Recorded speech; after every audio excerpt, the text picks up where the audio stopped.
اللهم صل على سيدنا محمد وعلى آل سيدنا محمد وبارك وسلم۔ گزشتہ تقریباً 2 ہفتے پہلے مسلمان لڑکیوں کے ارتداد کے متعلق کچھ باتیں عرض کی گئی تھی۔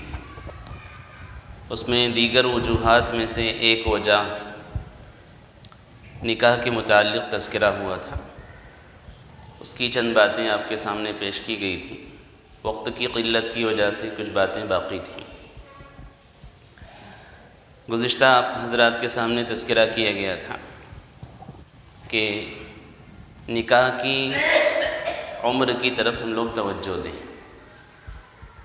لڑکیاں جو کم عمری میں بالغ ہو رہی ہیں اور بالغ ہونے کے باوجود ہم لوگ 22 سال 25 سال تقریباً 30 سال تک بھی انتظار میں رہتے ہیں کہ ابھی لڑکیوں کی عمر ہی کیا ہوئی ہے، اور یہ زمانہ ایسا ہوتا ہے کہ جس میں خواہشات صحیح طور سے اگر پوری نہ کرنے کا موقع ملے تو گناہوں کا دروازہ کھلتا ہے۔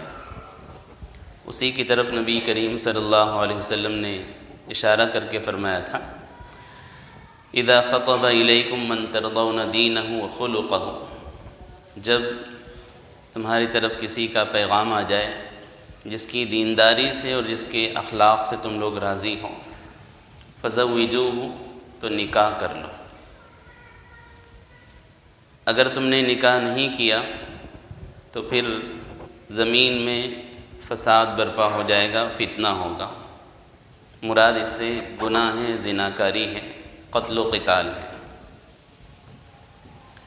دوسری چیز آپ حضرات کے سامنے عرض کی گئی تھی کہ برادریوں کے متعلق ہم نے جو ایک فرض کا درجہ دے رکھا ہے، وہ چیزوں میں ہم نے گنجائش پیدا کرنا چاہیے، اپنے دل کو وسیع رکھنا چاہیے۔ اگر کہیں برادری سے باہر کسی کے نکاح کا کوئی معاملہ آیا تو چونکہ حدیث میں نبی کریم صلی اللہ علیہ وسلم نے نکاح کے متعلق بنیادی چیز ارشاد فرمائی ہے، دینداری کی طرف لحاظ رکھا جائے اور دینداری کو ملحوظ رکھا جائے۔ وہی چیز ہم لوگ بنیاد بنائیں، اس کے ساتھ دیگر چیزیں مل جائیں تو ٹھیک ہیں، لیکن فرض کے درجے میں اس کو نہ رکھیں۔ میں نے گزشتہ ہفتے اس کے متعلق تذکرہ کیا تھا تو یہ بتلایا تھا کہ ہمارے شہر دھولیا میں کچھ دنوں پہلے ہی ایک گجرات کی لڑکی کا نکاح ہوا تھا۔ بعد میں جو تحقیقات اس کے متعلق ہوئی تھی تو پتہ چلا تھا کہ اس لڑکی کا اور اس کی والدہ کا آزاد خیالی کی وجہ سے برادری والوں نے بائیکاٹ کر دیا تھا اور ان کو برادری سے انہوں نے نکال دیا تھا۔ برادری سے باہر نکالنے کی وجہ سے پھر وہ بالکل بے لگام اور بے قابو ہو جاتے ہیں، اور کوئی راستہ ہمارے پاس نہیں رہتا ہے کہ جس ذریعے سے ان کو روکا جاوے اور کسی ذریعے سے کچھ ان سے رابطہ کیا جاوے یا سمجھانے کا کوئی موقع ہمارے پاس، بالکل وہ راستے ختم ہو جاتے ہیں۔ یہ اختیار ہم کو شریعت نے بھی نہیں دیا ہے کہ اس طرح سے ہم لوگ بالکل قطع تعلق کر لیں، بائیکاٹ کر لیں، اور موجودہ حالات میں ہم لوگ دیکھ رہے ہیں کہ باطل کی نظر خصوصی طور سے ایسے طبقے سے ہیں جو آزاد خیال ہیں، دینداری سے، دینی ماحول سے، علماء سے کٹے ہوئے ہیں۔ تو ایسے طبقے کو باقاعدہ شکار کرنے کے لیے ایک تنظیم بھی پیچھے کام کر رہی ہے اور ان لوگوں پر نظر رکھی جاتی ہے۔ کالج کے مسلم لڑکے بھی بتلاتے ہیں کہ جو سامنے والے طبقے ہیں تو ان لوگوں کا ایک حربہ اس طرح سے بھی ہوتا ہے کہ وہ دیکھتے ہیں کہ کون سا مسلم لڑکا یا کون سی مسلم لڑکی ایسی ہے جو نماز کا وقت ہو رہا ہے لیکن نماز کے لیے نہیں جا رہی ہے، جمعہ کا دن ہے سارے لڑکے چلے گئے، ساری لڑکیاں چلی گئی لیکن فلاں نہیں جا رہا ہے، یا اسلامی اعتبار سے کوئی روزوں کے معاملات ہیں، کوئی اور چیزیں ہیں، اس میں سارے مسلمان الگ ہیں اور یہ ایک الگ ہیں۔ تو ایسے طبقے کو باقاعدہ ٹارگیٹ کیا جاتا ہے۔ تو ایسے لوگوں کو بھی ہم کو بالکل چھوڑنا نہیں ہے، ورنہ بعد میں جب معاملات آتے ہیں اور اس کی طرف قدم بڑھانے کے لیے کچھ راستہ دیکھا جاتا ہے تو پتہ ہی نہیں چلتا کہ کس شکل سے جا کر ان سے رابطہ کیا جاوے اور کچھ کام کیا جاوے۔ تو بائیکاٹ یہ بھی مناسب نہیں ہے، بلکہ ان سے کسی نہ کسی درجے میں رابطہ رکھ کر رہنمائی کر کے شفقت اور ہمدردی کا معاملہ کیا جائے۔ اور بہت سارے معاملات ایسے آتے ہیں کہ برادری کے ذمہ داران صرف مخصوص کچھ معاملات ہوتے ہیں تو ان کو بلاتے ہیں، درمیانی اوقات میں ان لوگوں پر غربت کی وجہ سے، کوئی دیگر معاملات کی وجہ سے کیا حالات چل رہے ہیں ان پر توجہ نہیں ہوتی، اور اس کا فائدہ بھی باطل اٹھا کر ان کو اپنی طرف کھینچ لیتا ہے کہ دیکھیں کہ وہ علاج و معالجہ کی وجہ سے پریشان ہیں تو کسی نے مدد کر دی، اور مدد کرنے کی وجہ سے وہ احسان میں دبا ہوا ہوتا ہے۔ قریب میں ہی ایک لڑکی کے متعلق معاملہ آیا تھا کہ اس کے باپ کا محلے کے کسی مالدار غیر مسلم نے مکمل علاج و معالجہ کروایا، اور اس کے بعد میں وہ لڑکے کا اس مسلم لڑکی سے غیر ناجائز تعلقات ہو گئے۔ اب ناجائز تعلقات ہو گئے، لڑکی کی ماں بھی دیکھ رہی، لڑکے کا باپ بھی دیکھ رہا ہے، لیکن وہ احسان تلے ایسے دبے ہوئے ہیں کہ وہ سارا خرچہ اس نے اٹھایا تھا، تو اس کی وجہ سے وہ کچھ بولنے کے لیے تیار نہیں۔ پونا کا معاملہ ہے، ایک لڑکی کے متعلق ایسی ہی شکایتیں ملی، مسلم پرسنل لا بورڈ کے جو وہاں ذمہ دار قسم کے احباب تھے جب اس کے گھر پہنچے اور وہاں جا کر کچھ سمجھانے کی کوشش کی تو ماں کے یہ الفاظ تھے کہ ہم بہت غریب ہیں اور اب تک ہم کو کوئی پوچھتا نہیں تھا، اب ہماری لڑکی کو اس کے ذریعے سے پیسہ مل رہا ہے تو باہر وہ کیا کریں ہم کو کچھ پتہ نہیں، لیکن کم سے کم ہم کو پیسہ تو مل جا رہا ہے۔ تو یہ برادری کے ذمہ داران کا بھی کام ہے۔ گزشتہ سال لاک ڈاؤن سے پہلے میں نے تذکرہ کیا تھا کہ زکوٰۃ کے نظام میں مساجد، مدارس وغیرہ کا، غربا کا، خاندان والوں کا خیال رکھتے ہوئے برادری بھی کچھ اپنی زکوٰۃ کا ایک مخصوص حصہ ان لوگوں کے لیے خصوصی طور سے الگ مختص رکھے کہ جو لوگ کہیں اس کی وجہ سے گمراہی میں مبتلا نہ ہو جاویں، اس کی وجہ سے سودی قرض میں لینے میں پریشان تو نہیں ہیں، تو ان لوگوں پر توجہ ہو۔ تو ان چیزوں کی طرف ہماری توجہ ہونا چاہیے، اور برادری کے نکاحوں کا فرض کا درجہ نہ دیا جائے۔ ظاہر سی بات ہے کہ ایک دلت سماج کے لڑکے کے ساتھ میں اور بھیل لڑکے کے ساتھ میں جائیں گے تو اس وقت کیا کریں گے؟ تو مسلمان ہیں، نبی کریم صلی اللہ علیہ وسلم نے خود جو اپنے نکاحوں کے اندر، اپنے گھر والوں کے نکاحوں کے اندر ہمیں پیغام دیا ہے کہ اپنے خاندان کی، جو ہاشمی خاندان کے ہیں، جن کو زمزم کی خدمت، بیت اللہ کی خدمت اور دیگر ساری خدمات کا شرف حاصل ہیں، ایسے خاندان کی ایک لڑکی، اپنی پھوپھی زاد بہن حضرت زینب رضی اللہ عنہا کا نبی کریم صلی اللہ علیہ وسلم نے ایک غلام جو حضرت زید رضی اللہ عنہ تھے ان سے نکاح کرا کر پیغام دیا کہ نکاح میں ان چیزوں کو فرض کا درجہ نہ دیا جائے، ایمان اور اسلام کو بنیاد بنا جائے۔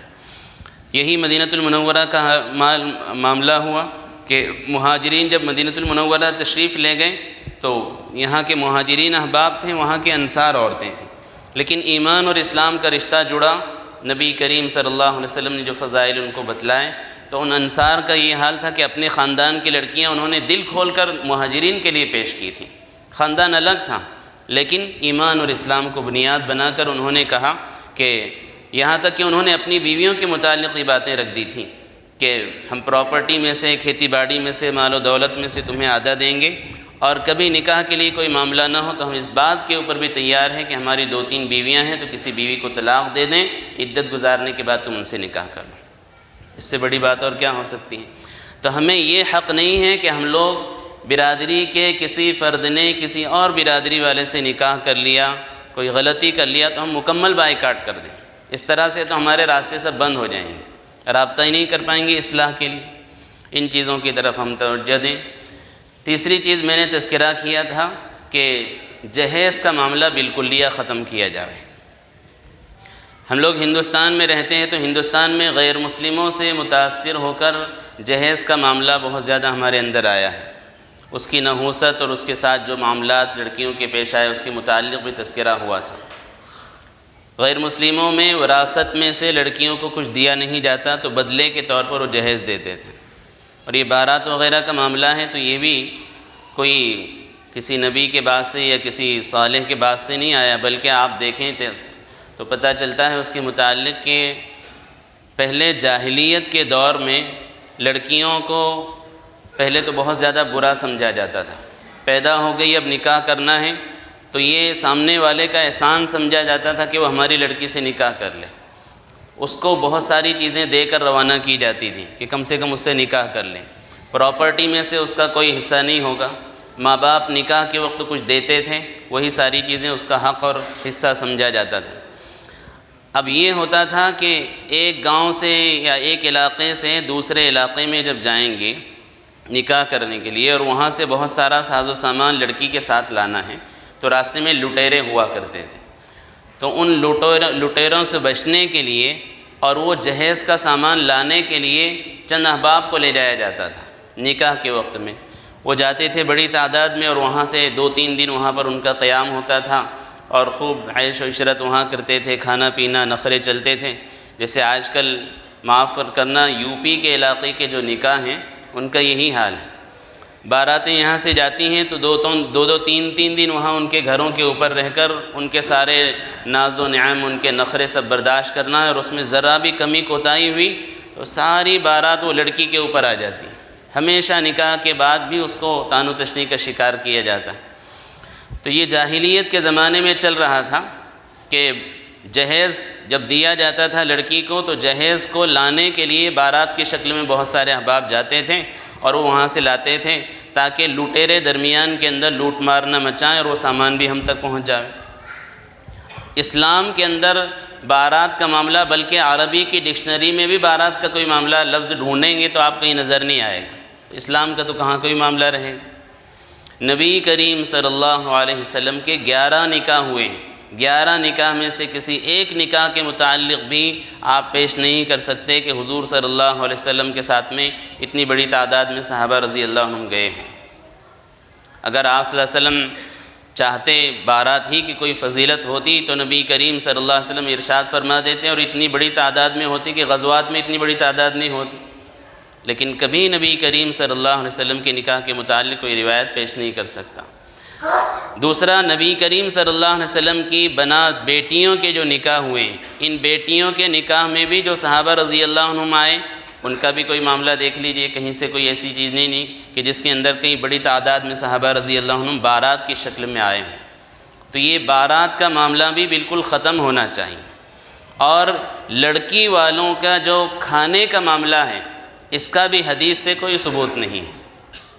نبی کریم صلی اللہ علیہ وسلم کے 11 نکاح ہوئے، ان 11 نکاح میں سوائے خدیجہ رضی اللہ عنہا کے، چونکہ اس وقت خدیجہ رضی اللہ عنہا ایک بہت بڑی تاجرہ تھی، ان کا نکاح ہوا، اور مہمانوں کے استقبال میں عرب کے لوگ بہت زیادہ ہوا کرتے تھے، تو انہوں نے چند اونٹ ذبح کیے تھے۔ اس کے علاوہ کہیں کوئی ثبوت نہیں ملتا کہ جس میں لڑکیوں کے کھانے کے متعلق کچھ کہا گیا۔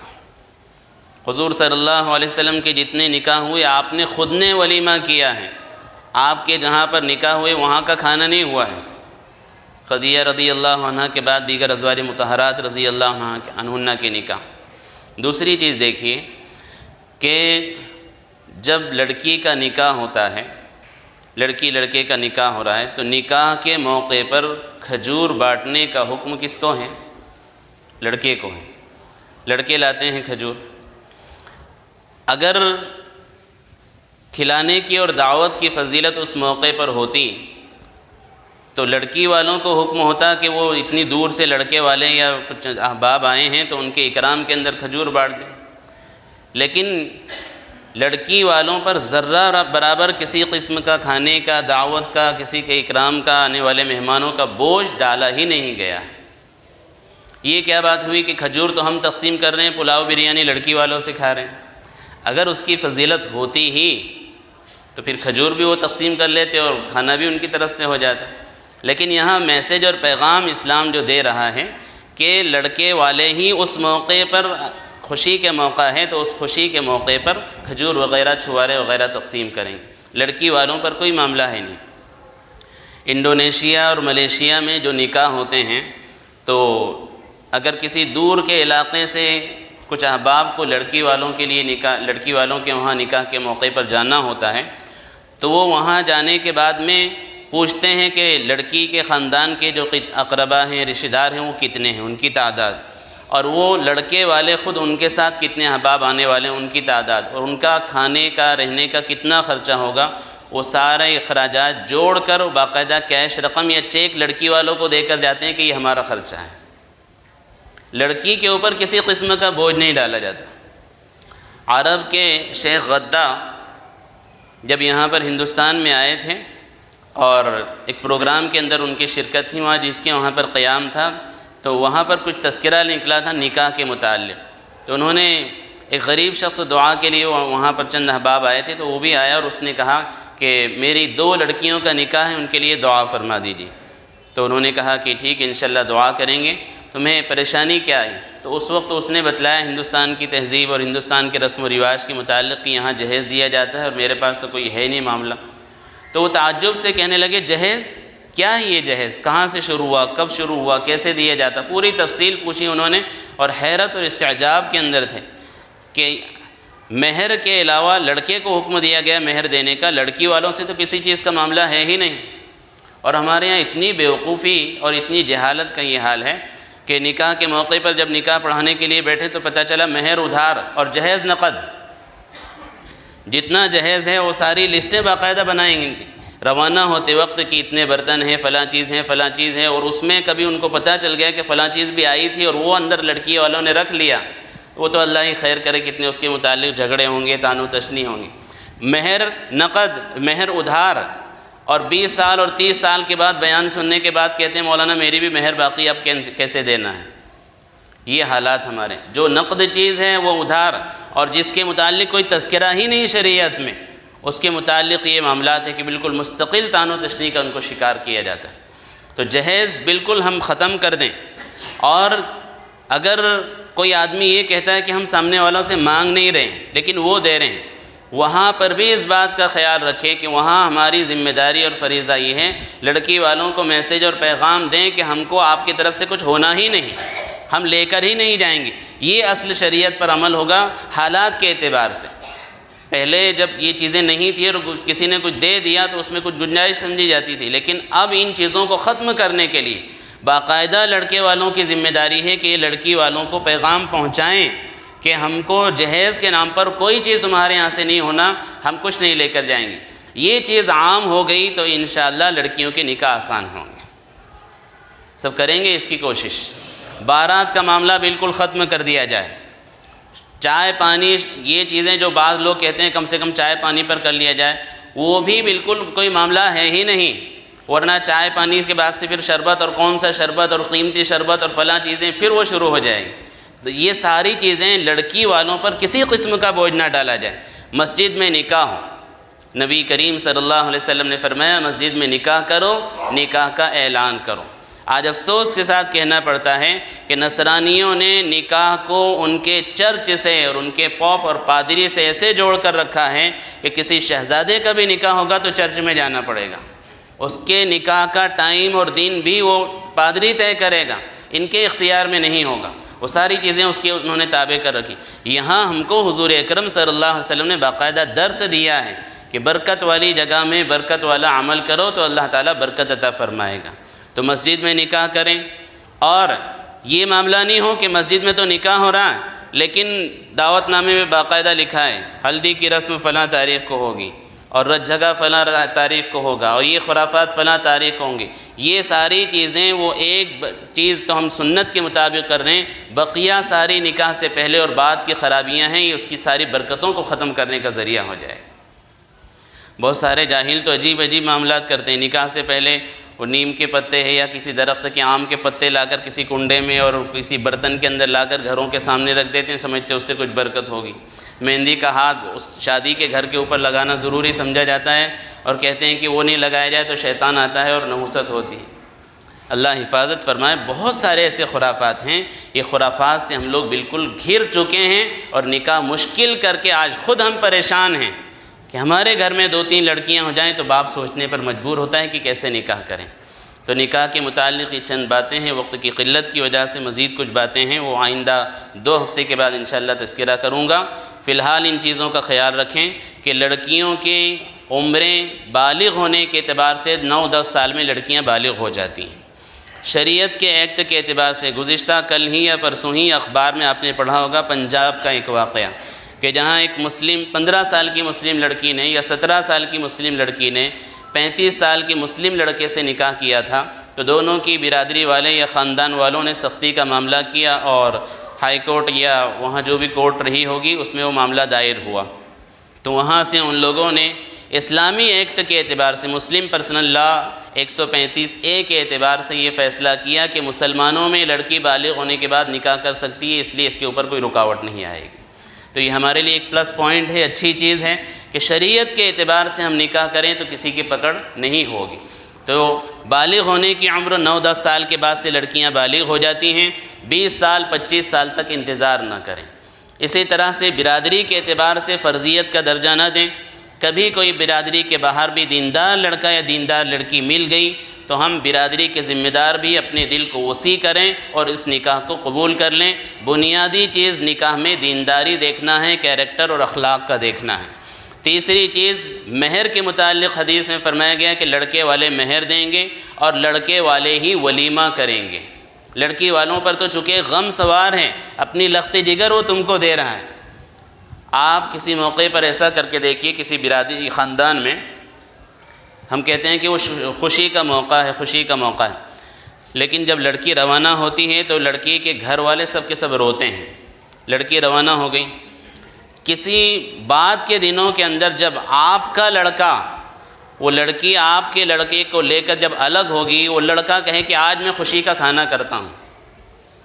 آپ کے گھر میں سے جب آپ کا لڑکا سب کو چھوڑ کر یا آپ کو والدین کو چھوڑ کر اگر الگ ہوگا جس دن اپنی بیوی کو لے کر، اور وہ کہے گے کہ میں اپنا نیا گھر بنایا ہوں اس لیے پورے خاندان کو الگ ہونے کی خوشی میں کھانا کھلا رہا ہوں، آپ کو کتنی تکلیف ہوگی؟ لڑکا ہونے کے باوجود جب ہم کو ان کو اتنی تکلیف ہوتی ہے، وہ تو لڑکی ہیں، وہ الگ ہو رہی ہے، نکاح کے موقع پر جا رہی ہیں، ان کو کہیں کہ خوشی، تو ان پر کسی چیز کا بوجھ نہ ڈالا جائے۔ تو لڑکی کے کھانے کو ختم کیا جائے۔ ولیمہ سنت ہے، اور ولیمہ سنت ہے نکاح کے بعد میں۔ آج کل بہت سارے معاملات ایسے ہو گئے ہیں کہ لوگ یہ سمجھتے ہیں کہ مہمان کے پاس وقت کم ہے، اس لیے نکاح دوپہر میں ہوا، شام میں کھانا کھلا دیے، مہمانوں کو روانہ کر دیے ولیمے کی نیت سے۔ ولیمے کا کھانا نکاح کے بعد میں میاں بیوی کی ملاقات کی خوشی میں ہے، وہ اگلے دن دیا جائے گا۔ تو اس میں بھی اس بات کا خیال رکھیں کہ مہمانوں کی مجبوری کی وجہ سے جو کھانا آپ ان کو کھلائیں گے وہ ولیمہ نہیں ہوگا۔ آپ اپنے بچے کے نکاح کے بعد میاں بیوی کی ملاقات کے بعد میں جو کھانا خوشی کا کھلایا جائے گا وہ ولیمہ ہوگا۔ تو ولیمے کی عادت ڈالیں، ولیمہ کرنا سنت ہے۔ مسجد میں چند احباب کو نکاح کے موقع پر بلا لیے یا جتنے بھی بلائیں آپ نے، تو کھانے پینے کا کوئی معاملہ نہ رکھیں، مسجد میں آ جائیں، کسی نماز کے بعد نکاح رکھ لیا جائے، اس میں تمام احباب جمع ہوں، اور بہتر یہ ہے کہ جمعہ کے دن رکھا جائے، جمعہ کے دن زیادہ فضیلت والا، ورنہ اس میں کوئی تاخیر نہ، ورنہ ہفتے بھر انتظار کرنا پڑیں گے۔ ہمارے ہاں کسی چیز کو بتلا دیا جائے تو انتظار ہی میں رہتے ہیں، اس کو بھی کوئی فرض کا اور ضروری چیز کا درجہ نہ دیا جائے کہ جمعہ کے دن کر لیں، فضیلت والا دن ہے، ورنہ عام کوئی بھی دن کسی بھی وقت نکاح کیا جا سکتا ہے۔ یہ ساری چیزوں کا ہم خیال رکھیں، بقیہ باتیں انشاءاللہ آئندہ تذکرہ کی جائیں گی۔ اللہ تعالیٰ ان باتوں پر عمل کرنے کی توفیق عطا فرماوے۔ وآخر دعوانا الحمد للہ رب العالمین۔